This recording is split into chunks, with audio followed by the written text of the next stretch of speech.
Enquanto ainda estamos aqui do outro lado da eternidade, que tal experimentarmos aquelas verdades bíblicas que nos ajudam a ter um vislumbre do céu?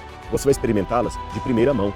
E eu estou aqui à sua disposição para ajudar você a estudar a Bíblia. Nós vamos juntos nos aprofundar na Palavra de Deus. E se tem uma coisa que eu gosto e que eu descobri ao longo de todos esses anos, é que sempre haverá algo que ainda não conhecemos e como é gostoso descobrir aquilo. E se tem uma coisa que eu descobri ao longo de todos esses anos, é que sempre haverá algo que ainda não conhecemos e que é gratificante conhecer.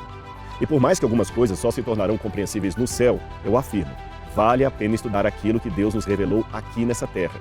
Conheça a verdade, disse Jesus, e a verdade libertará você. O ser humano não é o melhor dos bichos para interpretar coisa. Exatamente. Faz tempo.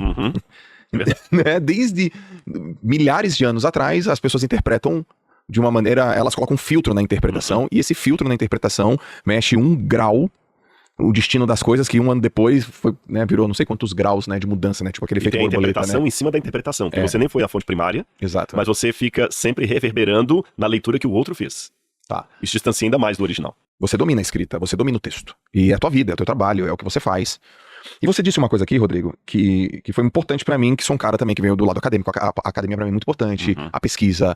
Porque qual que é a diferença, né, da pesquisa pra fala, né? Aparentemente, quando uma pessoa fala, é o viés dela. A pesquisa, são várias pessoas perguntando, questionando de vários pontos de vista, e elas confirmam aquilo. E você falou uma coisa muito importante, você falou sobre a Bíblia faz muito mais sentido quando você coloca ela no contexto.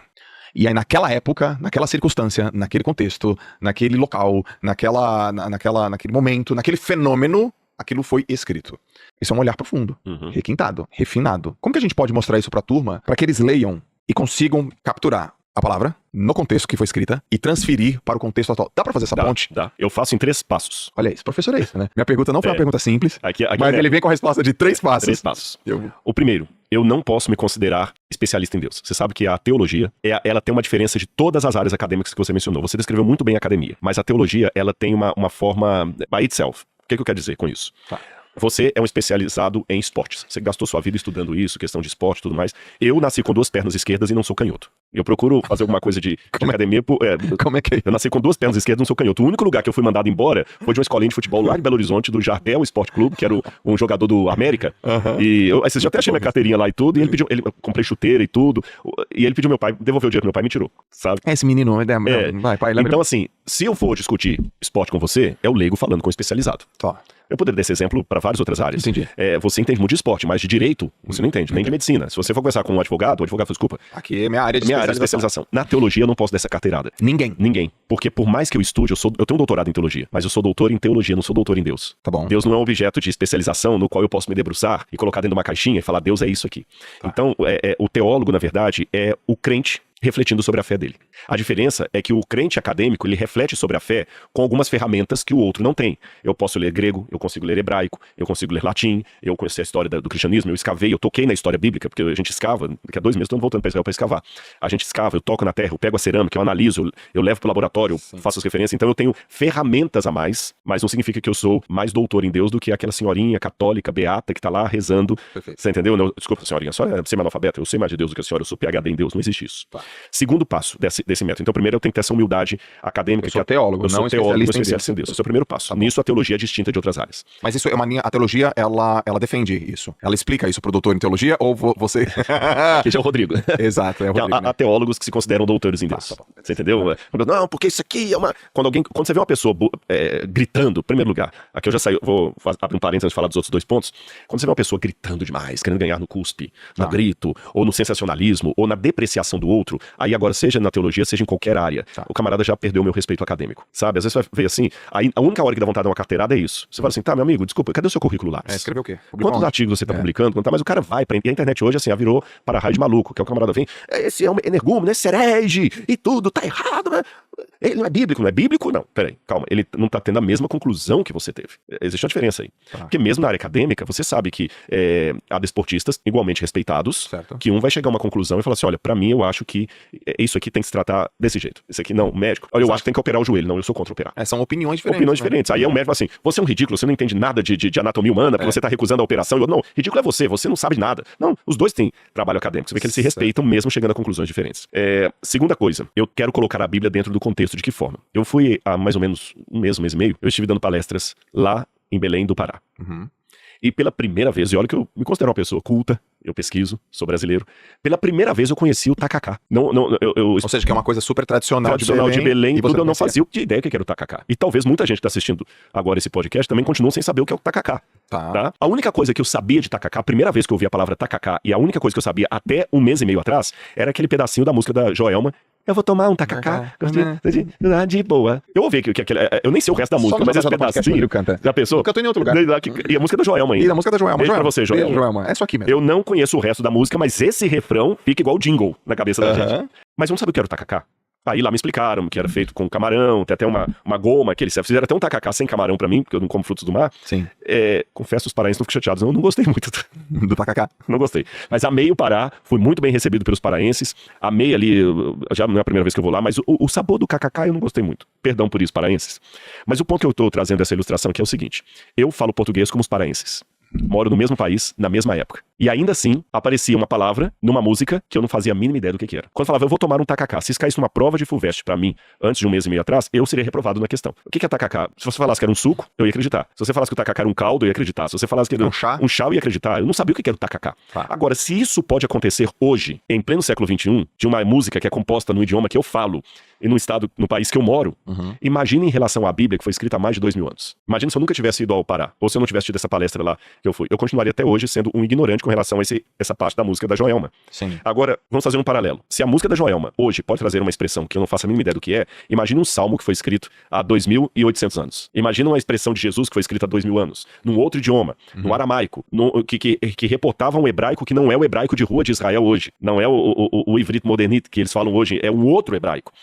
Dá pra ler, mas não é a mesma coisa, como o português de Camões e o português que nós usamos hoje. Então eu tenho que colocar a Bíblia dentro do contexto, assim como eu fiz com o Pará. Agora, imaginando que muita gente não pode entrar numa linha do tempo, voltar no passado mesmo, visitar Israel, eu trago isso pra cá hoje, através do Museu de Arqueologia que a gente tem aqui, através dos programas, dos livros, dos documentários, ou dos grupos que eu levo também comigo pra lá. Sim. E o terceiro e último elemento que eu coloco aqui é um elemento de fé. O Khalil Gibran, ele falou certa vez que a Bíblia é o livro de Deus enquanto ela está fechada. Que quando ela é aberta é o livro do protestante, o livro do ortodoxo, o livro do anglicano, o livro do católico, porque cada um lê de um jeito. Cara, muito bom isso, hein? Aí o que eu tenho que ter a convicção? Eu tenho que ter a certeza que eu estou seguindo, Jota, determinada coisa da Bíblia, porque eu vi daquele jeito, eu enxerguei assim e eu interpretei assim. Eu tenho que ter essa sensibilidade de ser coerente com a minha confissão de fé. Eu sou adventista do sétimo dia. Eu não sou mormon, não sou presbiteriano, não sou católico, não sou espírita, sou adventista. Por que eu sou adventista? Porque eu cheguei a essa conclusão. Então eu tenho que ter coerência com a minha fé. Não necessariamente com o CNPJ, porque às vezes, você sabe, o CNPJ tem coisas que varia de lugar para lugar. Por exemplo, eu vou às vezes numa igreja adventista que o camarada não vai aceitar você pregar sem gravata. Isso não é uma doutrina para mim, são usos e costumes. Tá compreendendo? Mas eu tô falando da confissão, é mais cara a confissão. O católico é a mesma coisa. Quando eu falo a confissão católica, é diferente dele concordar com o bispo da região dele, ele concordar com o pároco dele, ou mesmo com algumas posturas que a igreja católica tome. A mesma coisa vale para qualquer outra igreja que eu pudesse mencionar aqui. Então eu tenho que ter essa convicção, eu tenho que ser coerente com aquilo. Mas, lembrando que ninguém escapa do viés. Opa, ninguém escapa do viés. Ninguém escapa. Ninguém. Viés confirmação. Não, viés... desculpa, todo mundo tem. Tá.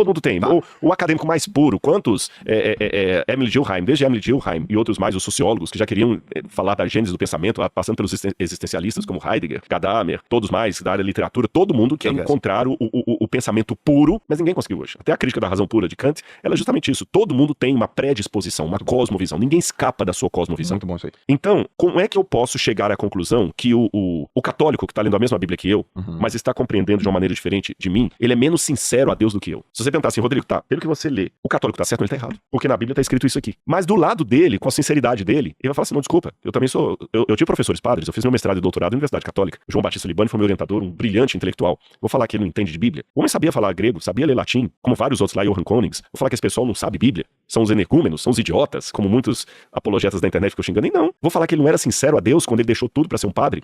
Agora, como é que eu concilio isso pra não cair numa relativização da verdade? Que tudo vale. Eu entendo assim, Senhor, a sua igreja é maior do que a igreja que eu frequento. Okay. É a igreja que eu frequento, por isso eu estou nela, mas ela é maior do que a igreja que eu frequento. E o céu cabe àqueles que concordam comigo e àqueles que discordam de mim. A única coisa que vai diferenciar os seres humanos entre salvos e perdidos é a maneira como essa pessoa está lidando com a voz do Espírito Santo dentro dela. Só Deus conhece. Tem uma parábola que Jesus contou, a parábola do joio e do trigo, que são duas ervas que crescem, né? O joio não presta pra nada, ele é oco, e o trigo faz o pão. Certo. Mas na agricultura os dois são iguaizinhos. A diferença é que você vai fazer assim com o trigo, é só palha. Com o trigo tem grão. Com o joio é só palha. Jesus fala na parábola dele que os trabalhadores pediram ao Senhor, Senhor, quer que a gente arranque o joio? Ele falou assim, não, que vocês podem arrancar o trigo juntos. Deixe que cresçam até o dia da colheita. E depois ele explica, os trabalhadores são os anjos. O dia da colheita é o juízo final. Em outras palavras, nem os anjos têm a capacidade de colher quem é joio e quem é trigo antes do tempo. Certo. Só Deus que sabe. Então eu continuo convicto na minha sinceridade, mas sabendo que Deus é que julga o coração das pessoas. A única coisa, agora para também não ficar assim às cegas, há coisas que eu tenho que denunciar. E Jesus deixou o critério. Qual que é o critério? Amar a Deus sobre todas as coisas e ao próximo como a nós mesmos. Se alguém está tratando você, que é um filho de Deus, criado por Deus, criado à imagem e semelhança de Deus. Essa imagem foi perdida por causa do pecado, mas nós podemos recuperar pela graça de Cristo. Em outras palavras, você foi feito por Deus. Então imagina, eu cheguei aqui, pessoal, como eu falei, eu fui tão bem recebido no podcast, pessoal, tava todo mundo me esperando ali na porta, fizeram uma surpresa pra mim que me emocionou muito. Tudo isso aqui é criação de vocês. Agora imagina que eu chego aqui pondo defeito, falo assim, que vídeo ridículo que vocês fizeram. Não, para com isso, eu não quero ser exibido ninguém não, vamos direto lá porque eu quero gravar, porque eu quero ir embora logo. Você tá, escuta, não tinha outro copo pra me dar essa água aqui não? Nossa, que tela feia aqui, que lugar feio. Nossa, ridículo essa xícara sua aí e tudo mais. Então, a hora que você vai gentilmente levantar e falar assim, Rodrigo, muito obrigado, vamos encerrar aqui o nosso bate-papo. Que decepção com você, obrigado, pode ir embora. Nem vai pro ar esse... Por quê? Porque a partir do momento que eu tô detonando com tudo o que você bolou, eu estou criticando você, eu estou desrespeitando você. Então, quando eu detono com a obra-prima de Deus, que é o ser humano, em última instância, eu estou detonando Deus. Entenderam a analogia que eu fiz aqui? Tá tudo ridículo, é ridículo. Você é um ridículo. Quando você fala que alguém é ridículo, você está chamando Deus que fez aquela pessoa de ridículo. Eu não tenho essa autonomia. Então, isso eu devo denunciar, o ódio. Eu devo denunciar o nazismo, que o nazismo é a desconfiguração do respeito ao próximo. Eu devo denunciar o racismo, porque o racismo é a desconfiguração. Então, racismo, nazismo e outros ismos que eu poderia colocar, isso não está na mesa de negociação para ser respeitado, isso tem que ser denunciado. Não, vamos trazer o nazismo e o racismo aqui à mesa.